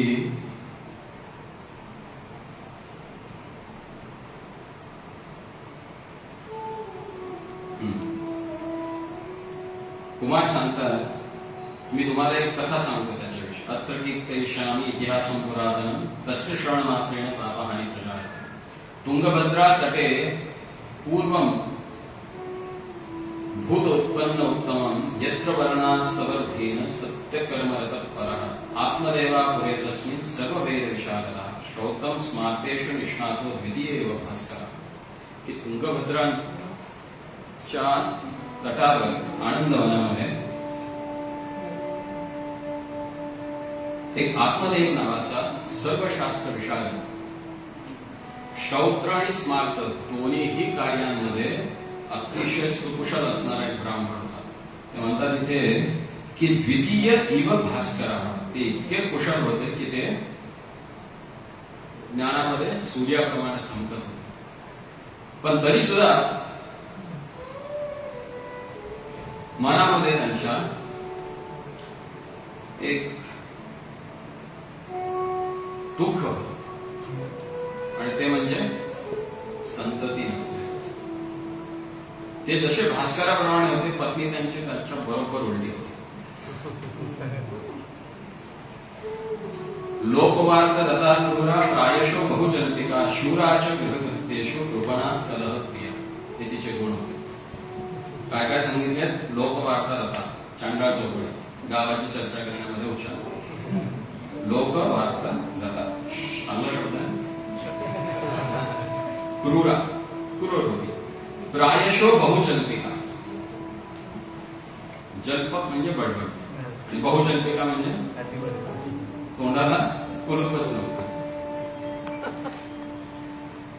आणि नाव काय होतं तिचं? त्या प्रकारे धुल धुली धुवायची सवय. शूराच्या गृहकृत्येषु घरकामामध्ये तरबेज होती. कृपणा कलह प्रिय. अतिशय कृपण आणि भांडकुदळी म्हणतात तशी होती. एवं निवसता प्रेमना दाम्पत्य रमणमान्य. अशा स्त्रीबरोबर देखील ते दाम्पत्य जीवन आनंदाने व्यक्त करत होते असं लिहिलंय. त्यामुळे अशी बायको मिळाली तर डोक्याला नाही हात लावायचा. संसार होतो आणि बरीच लोक करतात देखील. अर्थ हा कामस्तोय रासन सुखाय गृहाधिका. पैसा होता, घरामध्ये सर्व सुखसोयी होत्या आणि ते लोकांना धनधान्य देखील देत होते की त्यांच्या कृपेमुळे दान पण करत होते. ब्राह्मण असून देखील दान करत होते. सर्वात महत्वाचं ब्राह्मण असून दान करत होते की ज्याच्यामुळं लोकांच्या आशीर्वादानं पुत्र प्राप्ती होते. तर ही तुमची आमची सर्वांचीच कथा आहे. आत्मदेव आपणच आहोत आणि आपली जी बुद्धी आहे ती बुद्धी म्हणजे लग्न झालं. कारण आपली पत्नी आत्म्याची पत्नी म्हणजे बुद्धी आहे. कारण तिच्या निर्देशाखाली आपण आपलं कार्य करत आहोत. इथे स्त्री आणि पुरुष शरीरावर जाऊ नका. आत्म्याच्या स्तरावर हे जे वर्णन चाललंय त्या इव्हन स्त्रियांसाठी देखील त्यांची बायको म्हणजे बुद्धीच असते. कारण जीवात्म्याची बायको ही बुद्धी आहे. ती जर बुद्धी धुंदुली असेल तर कितीही साधूंच्याकडे तुम्हाला ज्ञान मिळालं असेल ते तुम्ही मनापर्यंत पोहोचवू शकणार. ज्या पद्धतीनं आत्मदेव प्राण त्यागण्यासाठी नदीच्या तटावर जातो आणि तिथे एका संन्यासाला पाहतो आणि संन्यासाला म्हणतो की मला पुत्र प्राप्त आहे. संन्यासी म्हणतात, त्याला पाहतात, त्याचं भाग्य बघतात आणि सांगतात की अरे तुझ्या 7 जन्मामध्ये तुला पुत्र प्राप्ती नाही. म्हणजे नाही तर तुम्ही द्या, तुम्ही नाही दिलं तर तुमच्या समोर मी आत्महत्या करेन आणि ब्रह्महत्येचं पातक तुमच्या माती आहे. संन्यास म्हणले फसलो याला विचारलं हे म्हणले. फळ येतात आणि त्याला घेऊन टाकतात. ते फळ घेऊन येतात आणि धुंदुलीच्या हातात देतात. त्या हातात देण्यापेक्षा त्यांनी जर तिला खायला घातलं असतं कल्याण झालं असतं. आमचंही तसंच होतं. आम्ही कथेसाठी जातो, साधूंकडून ते फळ प्राप्त करतो, त्या कथेतून ते फळ प्राप्ती होते, ऐकतो, पण ते चिंतन न केल्यामुळे मनावर त्याचा परिणाम होत नाही. ती धुंदली जी बुद्धी असते ना ती तिथेच गायब करून टाकली. म्हणून हा जो इतिहास किंवा ही जी कथा सांगितली गेली ती कथा कशा पद्धतीने श्रवण करावी मग त्याचं फळ तुम्हाला प्राप्त होईल ते इथे सांगितले की जर प्रत्येक जीवानं ही भगवत कथा मनानं जर स्वीकारली असेल, बुद्धीनं नाही मनातून जर स्वीकारली असेल तर त्याचं फळ म्हणजे भगवत प्राप्ती हे तुम्हाला निश्चित होईल. ते फळ त्यांनी गायला खायला घातलं. गायने खाल्ल्यामुळं गोकर्ण. आता इथेही हे महत्वाचं आहे. गोकर्ण का म्हणलं गेलं? त्यांना गायीसारखे कान होते. म्हणजे जो श्रवण चांगलं करतो त्याचाच उद्धार होतो. मग कान गायीसारखे करा, मोठे कथा ऐकतात. नाही तर मग त्या बांबू मध्ये बसावं लागेल पुढाबरोबर धुंदुकारीसारखं. मग तुम्ही ठरवायचं काय म्हणायचंय, गोकर्ण म्हणायचंय की धुंदुकारी. आता तर धुंदुकारीच आहोत. या शरीरामध्ये की 60 गाठी आहे, त्या गाठीच मध्ये अडकलं. जोपर्यंत भगवत कथा ही श्रवण करून त्याच्यावर मनन होत नाही तोपर्यंत त्याचा परिणाम होत नाही. म्हणून सर्वात महत्वाचं सांगितलं गेलं की ज्या पद्धतीनं आत्मदेवाने जी चूक केली ती चूक तुम्ही करू नका. आणि त्या चुकीमुळे काय काय भोगावं लागलं. एक तर ती बुद्धी नेहमी खड्ड्यात घालणारी होती. तिनं तेच केलं. तिला वाटलं की मी जर गर्भवती झाले तर माझं सौंदर्य कमी होईल, मला खूप काम करायला लागेल, शरीरामध्ये अशक्तपणा येईल, त्यामुळे मूल नको. आजकाल तेच चालू, सगळ्या गंभीर झाले. माझी फिगर, माझं हे माझं ते, म्हणजे जबाबदारी नको. आणि त्याचा परिणाम काय होतो मग घरचं सोडून बाहेर चालतात. दत्तक घेतलेलं बरं. उदाहरण देतात, म्हणतात एवढी मुलं आहेत, अनाथ आहेत, त्यांची आपण काळजी घेऊ, थोडं आपण फिरून होतं काय मग ते माहित नाही कुठलं काय बीज आहे. तर आणून इथं लावलं की मग तो धुंदुकारीसारखा जन्माला आहे. बापालाही ठोकतोच, आईलाही हाणतोच, बाहेरून बायका घेऊन येतो. काय काय नाही केलं त्यानं. अशी कुठली गोष्टच नाही सोडली की जी यमराजांच्या यादीत नसावी. सगळं काही केलं काय. परिणाम काय झाला त्याचा. ज्यावेळी व्यक्तीच्या मनामध्ये अनेक वासना घर करतात त्यावेळी त्याला या संसारातून मुक्ती मिळत नाही. आणि तुम्ही किती भोग करण्याचा प्रयत्न केला तर तुमचं भोग्य जे आहे, जी गोष्ट भोग करायसाठी म्हणून आणता घरी, तीच तुमचा भोग करत असते. 5-5 स्त्रिया आणल्या होत्या त्यांना घरी आणि त्यांना उपभोगायचा विचार आला होता, पण त्याच त्याला भोगत होत्या. कारण त्यांना संतुष्ट करण्यासाठी कुठलंही जगन्य कार्य तो करत होता. आणि ज्यावेळी त्याच्याकडे भरपूर धन झालं त्यावेळी त्या स्त्रियांना वाटलं की हे एवढं धन बघितल्यानंतर राजा येईल, राजा आला की सगळ्यांनाच घेऊन जाणं, काय नाही मिळणार, त्याच्या आधी आपण याला संपू. म्हणजे ज्यावेळी तुम्ही अतिशय भोगाच्या गोष्टी घरी आणून ठेवता त्या गोष्टींचा भोग घेण्याऐवजी त्या गोष्टी तुमचा भोग घेतात आणि तुम्हाला संपवून टाकतात. उदाहरण मोबाईल मीडिया आम्ही लाख रुपयाचं घेऊन येतो, पण ते लाख रुपये तिथे नुसते नष्ट होत नाहीत, पण त्या लाखापेक्षाही महत्वाचा आमचा जो वेळ आहे तो नष्ट होत नाही. ही सूचक आहेत, ह्या कथा ज्या आहेत ना, ह्या प्रत्येक काळासाठी दिलेल्या आहेत. फक्त त्याचे संदर्भ थोडे थोडे बदलतात किंवा त्यातल्या भूमिका थोड्या थोड्या बदलतात, पण कथा तीच आहे. आज तुमची आमची स्थिती देखील ह्याच्यासारखी झालेली, धुंदुकारीसारखीच. उपभोगाची इतकी साधनं आम्ही एकत्रित करून ठेवलेलं आहे, त्यांना आम्ही भोगत नाही, ते आमचा भोग घेतात. आणि आम्ही आमचा संसार नाही चालवत कमावलेल्या पैशाने, डॉक्टरांची घरं चालवतो. ह्या सर्वातून बाहेर पडायला जोपर्यंत भगवंताच्या चरणांचा किंवा भगवंताच्या लीलांचा आश्रय घेत नाही, तोपर्यंत ह्या सर्व अज्ञानातून आपण वरती उठू शकत नाही. आणि उठवणारे कोण असतात? भगवत भक्तच. ज्यावेळी ह्याला पिशाची वेळी प्राप्त होते, कारण आई वडिलांच्यावर जो अन्याय करतो, इथे सांगितले याच्यामध्ये, जो आई वडिलांच्यावर अन्याय करतो त्याला निश्चित रूपानं प्रेत शरीर प्राप्त होतं.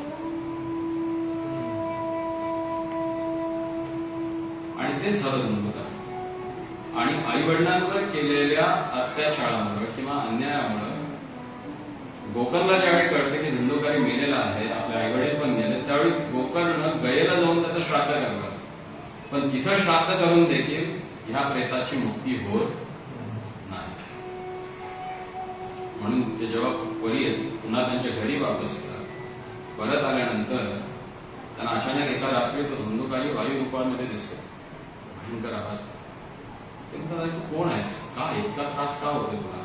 ते म्हणतात की मी तुझा भाऊ, आणि माझं हे जगन्य जे काही कार्य केलेलं आहे ते मला तुझ्यासाठी तर गयेला जाऊन श्राद्ध करून आले. म्हणजे त्या 100 वेळा जरी तिथं जाऊन श्राद्ध केलं तर त्यातून माझी मुक्ती नाही होणार, कारण मी आई वडिलांच्या प्रति इतका मोठा अपराध केलेला.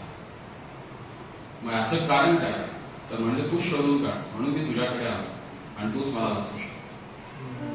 मग त्यावेळी सर्व ऋषींच्याकडे जातात, ते परीक्षा करतात. मग केल्यानंतर ते म्हणतात की आता तू गयेला जाऊन श्राद्ध करून आणखी का करायला, आम्हालाही माहिती नाही. ते म्हणतात उद्या ज्यावेळी तू सूर्याला तर्पण देशील त्यावेळी सूर्यदेवांना विचार. मग ते सूर्यदेवांना विचार, आणि त्यावेळी सूर्यदेव स्वतः सांगतात की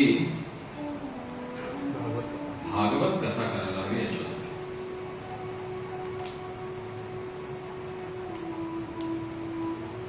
आणि ज्यावेळी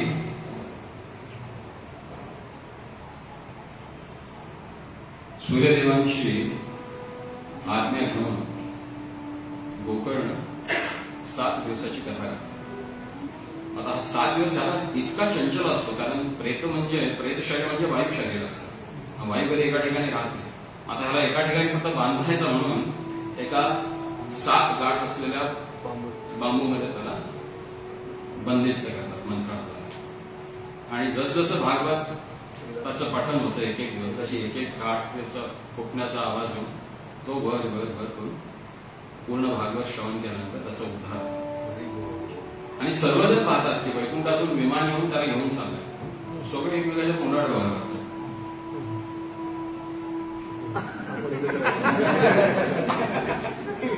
काय आम्ही पण ऐकले ना, आम्ही तर बसून ऐकले तुमच्या समोर, आमचं काय?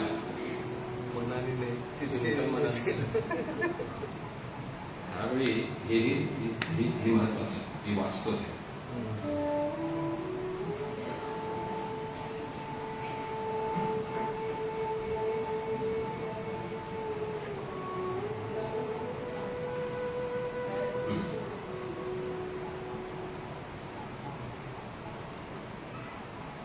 धन्या भागवती वार्ता प्रेत पीडा विनाशिनी सप्ताहोपी तथा धन्या कृष्णलोक फलप्रदा. की ही भागवत कथा धन्य आहे जी प्रेत पीडेचा विनाश करणारी आहे. आणि सप्ताह मध्ये जर ती ऐकली असेल तर ती कृष्णलोकप्रदा आहे. कंपते सर्व पापानी सप्ताह श्रवणे स्थिते अस्माकं प्रलयं सद्या कथा चेयं दर्शय. ते सर्व पाप कथा श्रवणाला ते कंपित होतात, कारण त्यांना माहिती आहे आता आम्ही आमचं निघून जायचं इथून, वेळ आला म्हणून.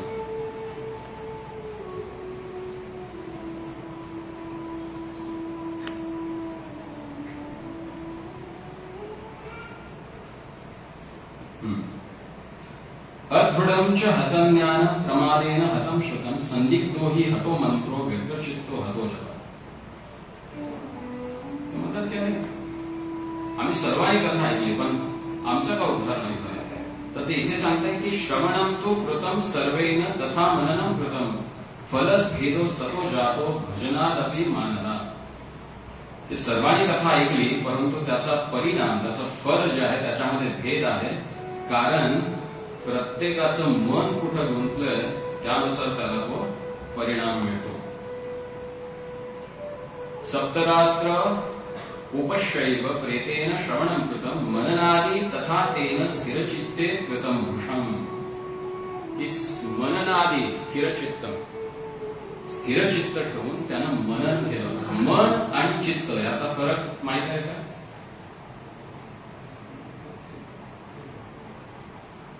मनाला एकाग्रता करून चिंतन करणं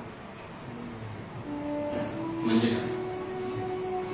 जो भागवत कथा ऐकत आहे त्याचा डोळ्यासमोर आणून त्याचा दर्शन घेणं. मन आणि चित्त यातला फरक. तर ही गोष्ट खास करून आपण आपल्या संप्रदायामध्ये कधी लक्ष देत नाही, कारण ह्याची व्याख्याच नाही माहिती, तर तो शब्दच माहिती नाही, त्याचा उपयोग पण माहिती नाही. आम्ही मोठ्या अभिमानानं भगवद्गीता विकताना मराठी लोकांना सांगतो. काय सांगतो? गीता भागवत कधी सवन अखंड चिंतन.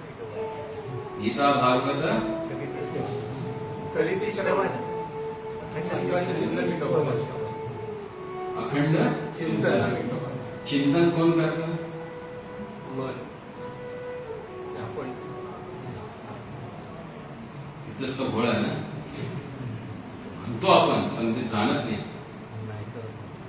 मनाचे दोन कार्य आहेत, संकल्प आणि विकल्प.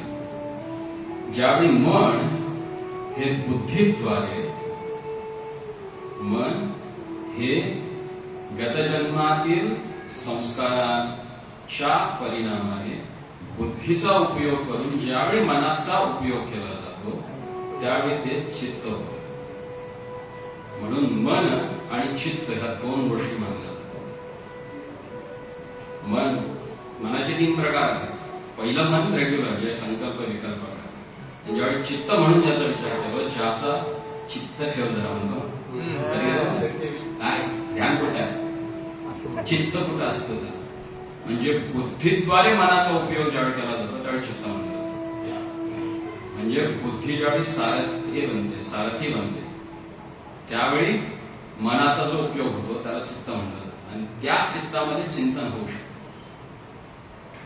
आणि म्हणून इथे म्हणतात की मननादि तथा तेन स्थिर चित्तेन कृतं वृषम्. तो जो धुंदुकारी होता त्यानं स्थिर चित्तानं कथेचं श्रवण करून त्याच्यावर मनन केलं, त्यामुळं तो 7 रात्रीमध्ये मुक्त झाला. कथा आयुष्यभर ऐकली पण त्याच्यावर मनन केलं नाही, स्थिर चित्त ठेवून, तर त्याचा उपयोग होणार आहे ना. महत्वाचं जे आपण कधीच विचार करत नाही. काय महाराज बोलले, काय सांगितलं, झालं. घरी गेल्यानंतर होईचा पाठ, आणि 4 दिवसांनी विचार होय काय तो बोललो का, कारण त्याच्यावर चिंतन नाही, त्याच्यावर मनन नाही. आणि जो त्याच्यावर चिंतन किंवा मनन करतो, म्हणून सांगितलं जातं भक्ती ही तुमच्या शिक्षणावर अवलंबून नाहीये. ती कशावर अवलंबून आहे? चित्त, तुम्ही केलेले चिंतन. केवळ बुद्धीवर पण अवलंबून नाहीये. मनबुद्धीचा जो योग आहे त्या योगावर तुमचं चिंतन होतं, आणि त्या चिंतनानं मग तुम्ही मनन करता. आणि ते म्हणून कारण भगवंत दुसरं काही तुमच्याकडे मागतायत का? भगवद्गीतेमधले श्लोक आठवा तुम्ही, जिथे जिथे मन हा शब्द आलेला केव्हा वापरला भगवंतांनी? मन मना भव भक्त म्हणतात. मन म्हणा. काय म्हणतात? मन म्हणा. मन दे तुझं. मय्येव मना आसक्तो मयी बुद्धी निवेशय. मन मना भव मद्भक्तो. दुसरं काय मागतात ते? तुमचं मन द्या म्हणतात मला. तुमचं धन नको, तन नको, ते मी तुम्हाला दिलेच आहे. पण जे तुमचं म्हणता ना घेऊन फिरता सगळीकडे, ते मन मला हे म्हणतात. आणि माझं मन आलंय त्याच्यावर किंवा तिच्यावर. बुद्धी आले म्हणत नाही कोणी. नाही म्हणत. काय आलं? मग भगवंत काय म्हणतात? बाकी सर्व गोष्टी जगाला देते, पण तुझं मन मला. आम्ही काय करतो? जगाला मन देतो आणि इथं येऊन धन द्यायचा प्रयत्न करतो. इतकं जाळायचं. ते म्हणतात तू मन उद्धरे आत्मान. स्वतःच उद्धार स्वतः करू शकतात केव्हा? ज्यावेळी मनाला तुम्ही जिंकता. मनाला जिंकणं म्हणजे बुद्धीच्या आधिपत्याखाली भगवंताचं चिंतन करणं. आलं लक्षात? म्हणून धुंदुकारीनं ते केलं. ते पुढे सांगतायत की अदृढम हतम ज्ञानम प्रमादेन हतम श्रुतम. जर तुमच्याकडे दृढता नसेल तर ज्ञान संपुष्ट होऊन जाईल. आळस असेल तर ऐकलेलं विसरून जा. संदिग्धोही हतो मंत्रो व्यग्रचित्तो हतो जपा. जर मंत्राची पूर्णपणे माहिती नसेल आणि व्यग्रचित्त राहून जर तुम्ही जप करत असाल तर सर्व काही नष्ट होतं. आणि आमचं मन जप तसाच असतो.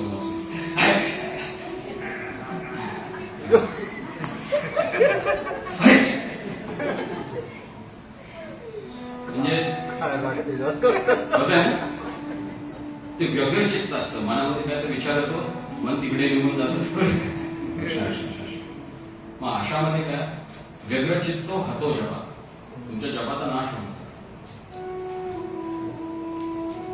म्हणून स्थिर चित्ते कृतम घोषम. स्थिर चित्त ठेवून आरामात करा, शांतपणे करा. देवाचं नाव. दानवाचं थोडी घ्यायला लागलं एवढं. अगदी लोक घाबरतात. माळ सोडून दे, त्याचे काय झालं म्हणाला झटके आले की काय. देवाचं नाव आहे थोडं कशा पद्धतीने घ्या. आता कोणी तर मागून लाता घालतंय आणि आपण स्थिर स्थिर चित्त. ते केव्हा होऊ शकेल?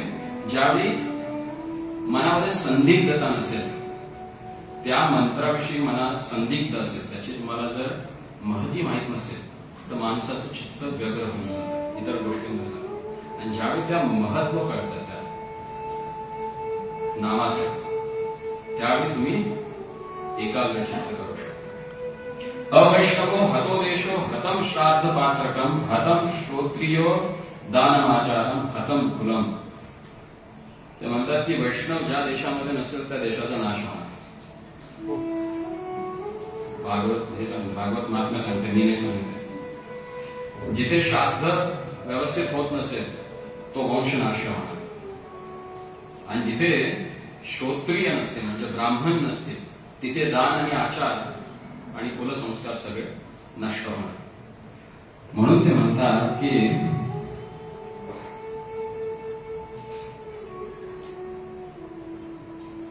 जो कोणी व्यक्ती स्थिरमती होऊन भागवताचं श्रवण करतो आणि त्याचं मनन करतो, निश्चित रूपाने ज्या पद्धतीनं इतर श्रोता जे होते, जे श्रावण मासामध्ये भागवत कथेचं श्रवण केलं त्यांनी गोकर्णाकडून, ते सर्व देखील वैकुंठाला निघून गेले. म्हणून शेवटच्या अध्यायामध्ये ते सांगतात की भागवताचं नित्य वाचन करायला. देशे देशे तथा सेयम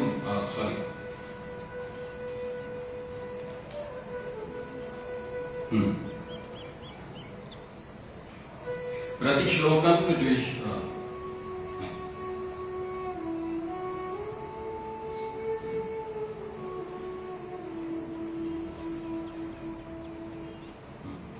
जो व्यक्ती सत्य, शौच, दया, मौन, आर्ज ह्या गोष्टींचा स्वीकार करून जो कथेचं श्रवण करतो, उदार मनाने, तो निश्चित रूपाने भगवत प्राप्ती करून घेऊ शकतो. मग हे कथेचं श्रवण कसं करायला हवं, कशा प्रकारचे श्रोता हवे त्यासाठी, ते काय असतात, त्यांचे गुण काय आहेत, याविषयी आपण उद्या चर्चा करू. स्वतःला तयार करू की श्रवण कशा पद्धतीने करायला, आणि मग उद्या आपण भागवताच्या सुरुवात करू. मूळ पाठाला सुरुवात करू. आता फक्त ही पूर्वपीठिका दे की जेणेकरून काय ऐकणार आहोत, ते ऐकल्यानं कोणाकोणाचा उद्धार झाला ते तर कळालं आपल्याला, आणि कसं ऐकायचं आणि कोणत्या प्रकारचे श्रोता आहेत त्याविषयी आपण चर्चा उद्या करू. आणि मग मूळ भागवताच्या पाठाला सुरुवात. हरे कृष्ण. श्री कृष्णचंद्र भगवान की श्रील प्रभुपाद की.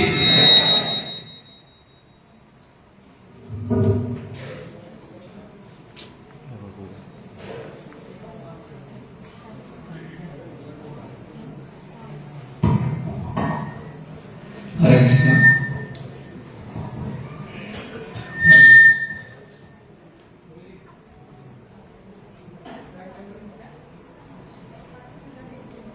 अभिषेक करून अभिषेक झाला असा अर्धा तास करता सांगितलं ना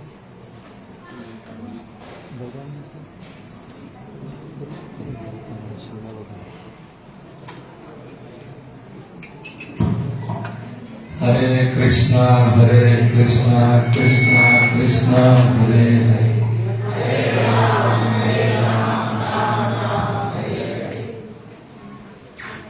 श्री कृष्ण बलराम की.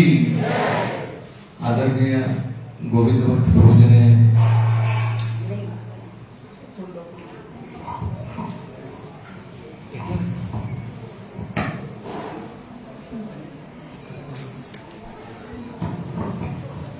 हरे कृष्ण. आदरणीय गोविंद भक्त प्रभुजी आपल्याला सुंदर असा भागवत कथेचं आस्वादन किंवा प्रवचन कशा पद्धतीने ऐकावे, प्रवचनाला कशा पद्धतीने आपण यावे, या प्रसंगी आपल्याला सुंदर असं उदाहरण देऊन प्रभूजींनी प्रवचन दिले.